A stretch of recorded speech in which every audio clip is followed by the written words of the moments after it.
Hello, today my partner Valeria Sansores and I are going to present our activity design number 3 based on the direct method.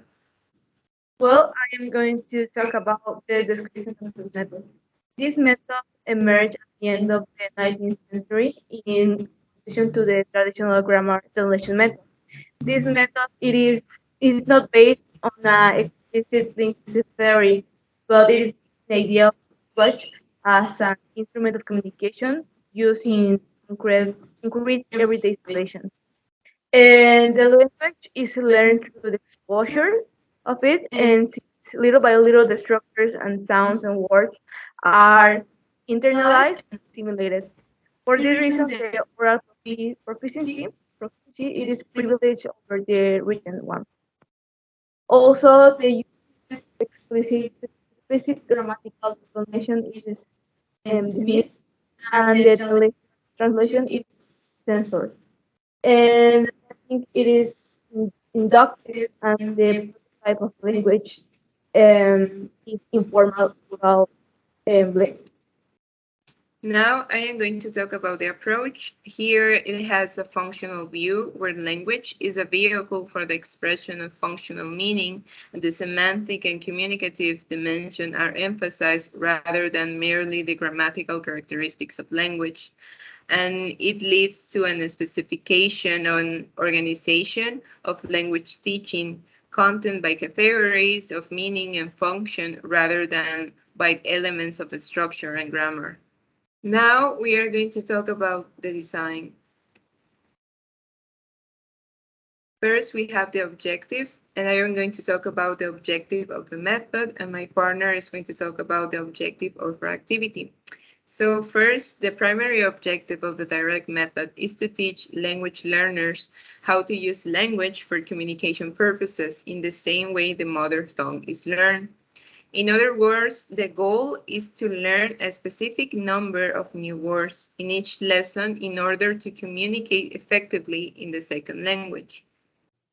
Well, I am going to talk about the objective activity. The objective of the activity is the learning of everyday verbs through the use of the target language within the formulation of questions related to this. And this is for their internalization of vocabulary and grammar in a deductive way. Now we are going to talk about the choice of subject matter and linguistic matter of the method and the activity. So talking about the method, the subject matter is the classroom instruction is conducted exclusively in the target language, as we already mentioned, and the oral communication skills are built up in a carefully graded progression organized around question and answer exchanges between teachers and students in small and intensive classes. And the linguistic matter of the method is basically only everyday vocabulary and sentences. Now, talking about subject matter of our activity, the most basic type of sentence structure practice involves the substitution of a particular word with another word that will be logically found in the same place of the sentence. And the linguistic matter of our activity is the substitution of personal pronouns and verbs of daily life in sentence will be put into practice. Now I am going to talk about the learning tasks and teaching activities. And the first point englobes that concrete vocabulary is taught through demonstration, objects, and pictures. Here, abstract vocabulary is taught by association of ideas. Then the second one basically says that it is based on question and answer session, as we previously mentioned, beginning with the names of common objects such as doors, tables, pencils, etc. And it also begins in an exciting way, and the student begins to use the foreign language almost immediately. Finally, the third point mentions that the mother tongue is not used during the conversation exercise. Translation is not allowed in this method, and explanations are in the foreign language, never in the home language. And they basically just explain that both speech and listening comprehension are taught, and also correct pronunciation and grammar are emphasized in these activities. Now, learning tasks and teaching activities of our activity design. In our activity, the teacher will use pictures to represent verbs from daily life.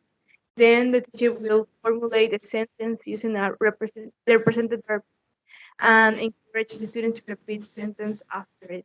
The same process will be done with all the verbs. And to finish, the teacher will present an unfinished sentence so the student completes it and relating to the photos presented in class. Now I am going to talk about the role of learners. Here the student acts as an active and participatory receiver capable of communicating in everyday situations. For this reason, the teacher needs to manage a repertoire of structures and a minimum vocabulary to meet the objective.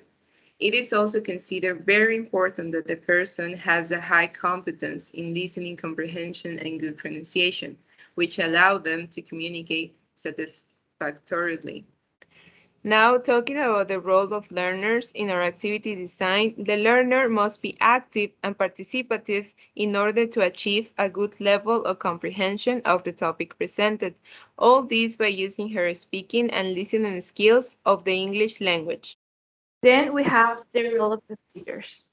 The method itself requires teachers who are native speakers or have a native-like fluency in a foreign language. That is why it is largely dependent on the teacher's skills rather than the teacher has the responsibility to organize and guide the class on the students, but not in an authoritarian way. Also, the teacher has to provide in the context and regulate the input. Then gradually the students are involved in the process of oral comprehension and production and the written production. On the other hand, talking about the role of the teacher in our activity design, here the teacher has a good level of the target language, at least a higher level compared to the students, and encourage the students to participate and create a good level of comprehension of the topic presented. The teacher will also guide the student during the whole class. Now I am going to talk about the role of instructional materials. Here, objects, drawings, and other multimedia materials are used to show the student the meaning of the words or concepts that are thought to facilitate the association of ideas. That is why all the necessary tools and materials are available to them, and real-life situations that anyone can face will be simulated in the classroom. These can go from asking for a drink or the bill in a restaurant to asking for the directions on the street or knowing how to introduce oneself or dialogue with other people in different social contexts. Finally, talking about the role of instructional materials, here the teacher will use graphic resources to create a better understanding for the student and also accomplishing a dynamic class at the same time. Finally, everyday actions will be reviewed, which will be useful for the student in different social situations. Now, talking about the age and level of the student in our activity design, it would be 19 years old, and the student has an English level A2 in the Common European Framework of Reference. So we are going to start our activity. I am going to be the teacher, and my partner, Valeria Sansores, is going to be my student. So hello, today we are going to review some basic everyday actions, and we have the first video. What is she doing? She is running. Yes, correct. She is running. Repeat after me. She is running. One more time. She is running. She is running. Correct. Now let's pass to the second video, and we have a child. What is he doing? He is eating. Correct. He is eating. Repeat after me. He is eating. Correct. Yes, you're doing great. He is eating. Now, the last video, what are they doing? They are walking. Yes, you're correct. They are walking. Repeat after me. They are walking. Sure, they are walking. Now we have an activity and we also have some videos. By observing the video, what can you tell about her? What is she doing? She is sleeping.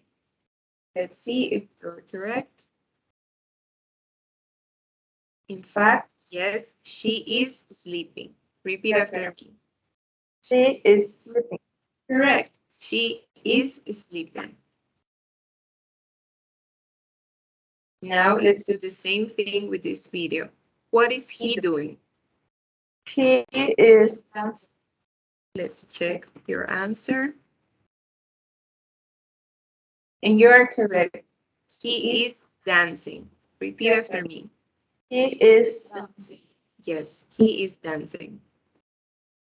So we have reached the end of our activity, and as a conclusion, we could notice that the teacher used some graphic resources to encourage the participation of the student, and it wasn't completely a grammar lesson, but the student acquired and learned the content deductively because she made use of his speaking and listening skills. And it basically, the whole activity englobes everyday situation, which is a good thing because it is vocabulary that the student will use in different social contexts. Now here are the references if you want to look for information about the direct method. And that is for our part. Thank you for your attention.